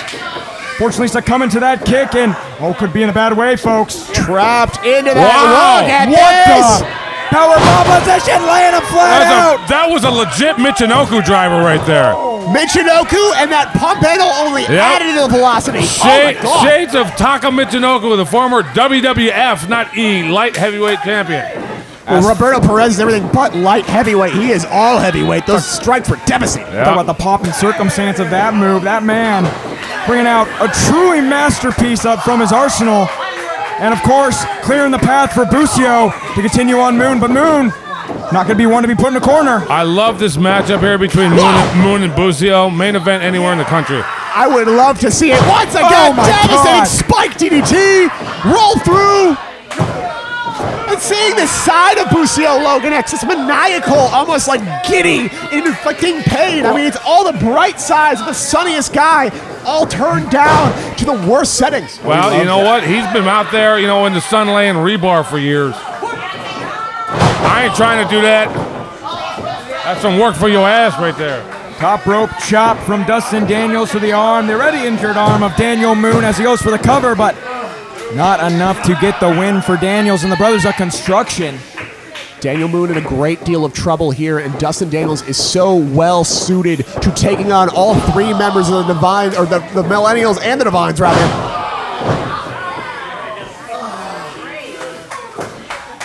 Just continuing the onslaught and small in the back of Daniel Moon. Dustin Daniels says you want to put MPW on your backs. How do you do it with a broken back? Yeah. Ooh. Dustin's done his fair share of carrying this company around. Former world champion. Him and Busio, both Triple Crown winners. Absolutely, and you talk about a star-studded tag team on both sides, but the Millennials, you have to think being 7 years on the shelf, not working as a tag team. Oh! Gonna have a couple of hiccups, maybe a little ring rust, and Dustin Daniels exploiting that ring rust right there, that massive clothesline. And what is painful to see is how slow that Danny Devine has gotten back to his corner. This guy takes abuse every single week when he's wrestling. Whether he is the clear favorite or whether he is wildly outgunned or outnumbered, he is always coming here every Friday, just like these fans here at 101 Nordout Place. Well, and the cool thing about a six-man tag is if Moon gets in the corner, he doesn't have to tag Danny. He can tag Brendan. Danny can stay out there and continue to recover. But what you said about Danny, the wear and tear on him, you're absolutely right. But both the Divines in the shape of their life, Daniel Moon looking like he was cut out of glass. Yeah. Yeah, Brendan's deadlift's up to 465. Maybe you got to talk to CJ Tino about how to get that up a little bit. CJ's just ridiculous. Looked like the Millennials might have had the momentum until Dustin Daniels was able to drop it back down to the mat. But again, MPW Arena filling the hearts of the Millennials, giving Daniel Moon the extra oomph he might need to get to his feet. But again, you can see just feet away from Daniel Moon and Brendan Devine. I've noticed the tag champs keep getting off the apron to go jaw jack with the crowd. They just got that much venom in them that's got to come out right now. And when Dustin Daniels is choking the life out of you, it's all you got going. Fingertips away, no! Yeah, Moon was fully extended inches away, but he couldn't get there. Grabbed the hold of that wrist lock and then continuing to go after the small of the back from Moon. But Moon finding the leaping neck breaker, and this might have been the opening the Millennials needed. But has the damage been done? Can he even get back to his friends, his brothers? Yeah, that's the point I was going to make there, is that Moon might have hurt himself just as much as he hurt Dustin there. You saw him holding his own neck after he landed. Both men down. Of course, our referee Justin administering that 10 count. Both members of each team crawl into their corner. You can see Brendan just reaching out for Moon. Busio in the tag, and so does the ace. And that's who I would have tagged, the fresh man, Brendan Devine. Coming there, cleaning house. Isolating Busio, and it might be all over the crowd. Really hits. Busio's feet hit the lights on that backdrop. Really hit the ceiling, are you kidding me? Just kicked the roof of the place. I think a Mosco went flying after that. Now Brendan again gonna set his sights at Roberto Perez. Oh! Send him inside out with that lariat. Has anybody hit that man that hard his career? Not yet. Look at this. Look at catch Justin Daniels. Oh! Believer Buster! In the big boot. Tag to Danny. The brothers are in. Oh! I didn't know what to call that. I call that brotherhood. I call that teamwork. That's right. It's a flippy floppy. Stop! I know what to call that. That's called lights are out right there. Thanks for coming, boys. We'll see you later. Oh! That stomp, so lethal. We have seen it put down multiple opponents. I mean, Logan, you've been at the bitter end of that stomp, and it was not enough. I got PTSD from that curb stomp. I still see him in my sleep sometimes. Now stalking Busio. Oh, that's right. Hard to deny. One to go out with his head held high. Looking for that left on red. Left under's Busio. Shifting the momentum. Blind tag. Meet him in the middle. For crossfaded. They scouted the momentum. They scouted the spacing. No. That was the finisher. Full send right there. Shades of the 2025 best tag team here at MPW. Multiple-time MPW tag team champions. And it looked like brilliance was just within reach. Yep. But again, Brendan Devine, thicker than leather, ladies and gentlemen, was able to get through and weather the storm. Full center, todo madre, un desmadre. This is just between these two men right now, Daniel Moon and Danny Devine. Wow. Laid out outside. Oh, fastball punch. What's gonna give Danny Devine, Brendan Devine, Daniel Moon? Look at everybody's dead on the outside of the ring right there. You got to think, looking at Brendan Devine and Dustin Daniels, it's almost like looking in a mirror. These two powerhouses in their own right, multiple-time champions, but the disrespect between the two is palpable tonight. But no love lost between these two men after all they've been through.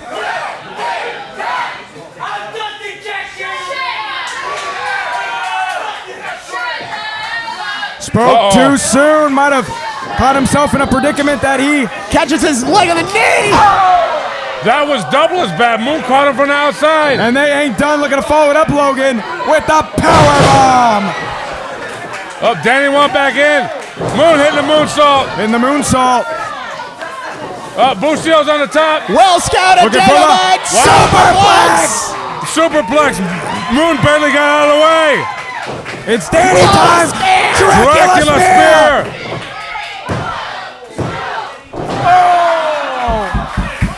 Man, Justin Borden is earning his paycheck tonight. I don't know what the hell we're paying him, but he's getting down there up again for these counts. You talk about a main event here at MPW's Diamond. Coming to you from 19801 Nordhoff Place, the return of the Millennials, the long-awaited return, ladies and gentlemen, and they have been put in on a clinic. And all 6 of these men, Oh, no. let's hook On the the ladder!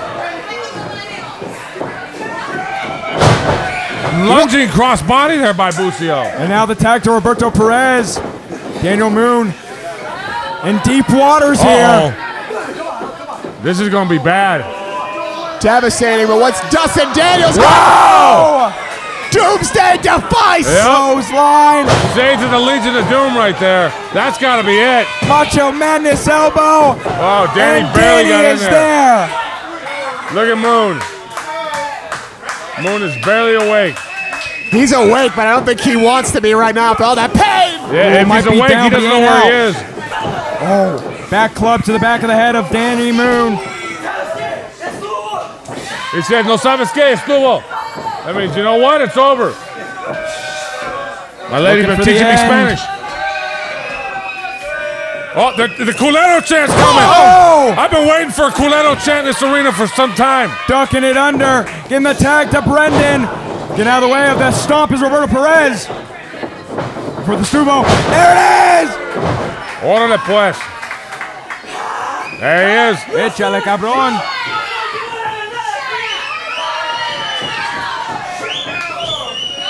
Roberto Perez lining up with a flurry of kicks.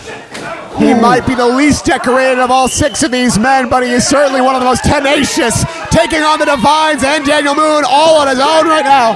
We got the lucha whistles going on out there from the crowd. Super kick by Danny. Double stop from the Divine. His brains are across the mat right now. Mabucio stopping it within 1. He knew that was out if we were able to get the 3. And he didn't like come in with a forearm or something. He completely grabbed Brendan and dragged him off his partner. Desperation is beginning to set into this 6-man main event here at MPW's Diamond. Desperation, perspiration. I got a few other Asians that I'm going to just leave in the back. Brendan Divine now sending Bucio out of dodge. Oh, he dumped him out there.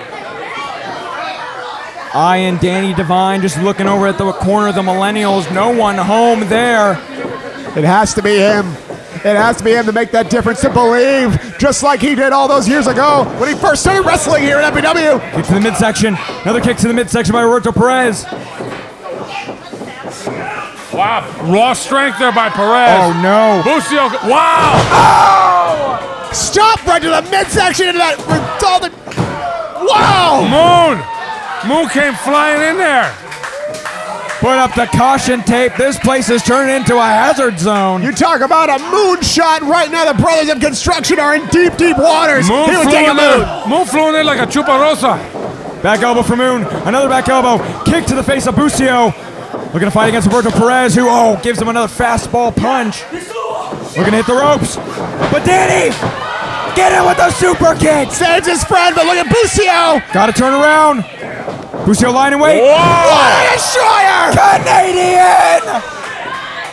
He's looking.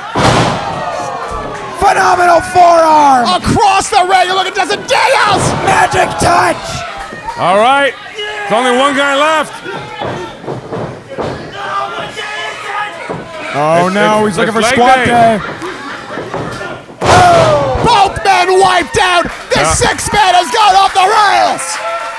7 long years lying in wait for the Millennials to come back in. My goodness, Logan, are they putting on one hell of a match? And the audience appreciate it by chanting the Fed name, as we always like when they do that. That means everything's going well. That means everything's jiving. There we go. This is awesome. It's been almost 2 years since I've been here at MPW, and I did every single Friday night. Thought about that chant. This is awesome, and I'm inclined to agree. Like looking in a mirror. Old meets new. Yep. What used to be the top class of MPW now taking on the future. Generations in the mix here, ladies and gentlemen, in your main event. The past and the present have met in the ring in a stalemate. But who will be the future? In the ropes. Oh! Spine buster! Roberto Perez lying in wait for the Millennial super kick. There it is! Divine intervention, look at this!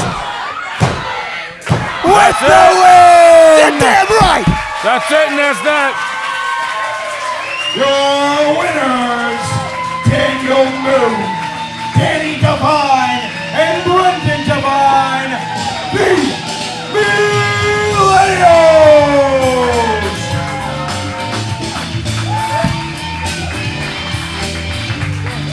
The men, the myths, the legends coming back after 7 long years and making it look so damn easy. Give it up to Moon and the Divines because the Millennials turned back the clock tonight and got it done. There it is. That's the money shot right there. That is why we come every Friday night to MPW. I might have started this company, but these guys are the reason it's still going. This is exactly what the Millennials are all about. Brendan, Daniel, Danny, all 3 of us, the cornerstones of MPW. The workhorses. And as the record book show, the best pals just beat the brothers of construction. True. The former champs beat the current champs, and I think by tradition's sake, we earned ourselves a tag team championship rematch. Absolutely. Hell yeah. Daniel Moon, a busy man. So how about next week? We see the president. I don't think that's going to happen. Uh-oh. What do you mean? I mean, he has a match against Tino next week. Maybe the week after. We can reschedule. I got TJ next week anyways. See, there you go. No, I have a bit of an announcement for tonight. He's joined Space Force.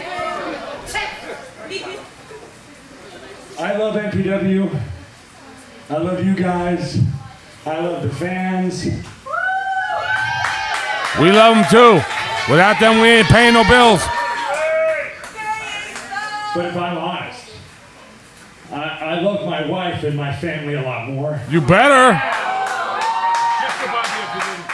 And for those who don't know, the beautiful pregnant woman over by the door is my wife, Erin.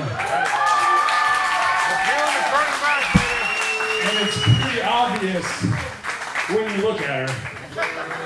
She's about ready to pop. The bass drum and the marching band. Now, I went away before when I had a kid, but 2 kids is different. Think about 4. No. And so, last time I went away, I just kind of disappeared and I go, I'll plan for my big return. But this time around, I don't think a big return is in the cards. I'll never say that I'm retired, because that's made up. It's a 4-letter word. Logan X wrestled me last year. I'm 45 years old. So am I retired? No. I don't think so. Yeah. Will I ever wrestle in an MPW ring again? Yes. Probably not. So I wasn't 100% sure if today was going to be the day. And now you can probably see why I was pushing for the Millennials so hard. But you know, if I never wrestled another day in my life, I'd be happy. That a boy. Because of what we made here at MPW. We would not be here without these When guys. we first walked into this building, when we first walked into the Moore Park building, Yep. all we wanted to do was be wrestlers. All we wanted to do was make the MPW show the best show in the world. Because it was not always the best show. We've had a lot of ups and a lot of downs. Sometimes we drew and 9 a lot people. of people have come and gone. Some left when it was high, some left when it was low, and I just happen to be leaving when it's at its highest. Yes, it is. And We are that at is our because of every single fan that comes every week. That is because of all the regulars who are here every single time. The people who have just shown up for the first time tonight. For the Ingrids and the Waynes. They just got married and they came tonight. That's to celebrate right there. Free sodas for everybody. Well, for I them. want to thank everybody. But the people who need the most thanks that they will never get it are the two of you. That's true. People don't know what these guys give up for this. They have no idea. I could go into a long spiel over and over again about how important the two of you are to me and to everybody here. But I'll leave it at this, and everyone in the back will agree with me. That's why there's no talking, it's all silence. Usually where everyone's blabbering around, but they're listening and they want to know. If it wasn't for Danny Devine, there'd be no MPW. Nobody argues about that. If there was no Daniel Moon, there would be no Brendan Devine. And without the millennials, I don't know what I would be doing. I love you guys. I'm sorry that I have to go. And I wish I could say I'll be back. But family is the most important thing in the world. Absolutely. Nothing more important than your family. So thank you guys. Thank everyone that's here. If you don't see me for a while, even at the shows, it's because space is helpful. I love you guys. Thanks for everything.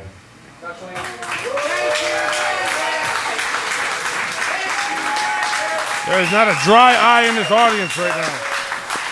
Doesn't get much more emotional than that, ladies and gentlemen.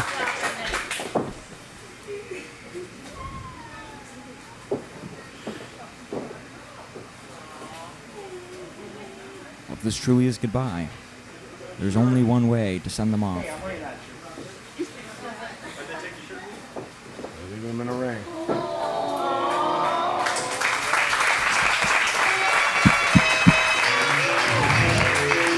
They got him. They got his believer music. Brendan Devine, thank you for everything you have done. There will not be another ace in this company. The guy who came in at 160 pounds, he leaves at 230 pounds, multi-time champion of every class. And more importantly, he's going to be the father of 2 kids. And that's more important than any championship you win in a ring here. Whether it's goodbye, whether it's see you later, at the end of the day, there we go. There's his dance. Family is forever. Best pals, Brother Divines, the Millennials, national title, tag team title, world title. This man has held it all, so excuse him while he kisses the sky.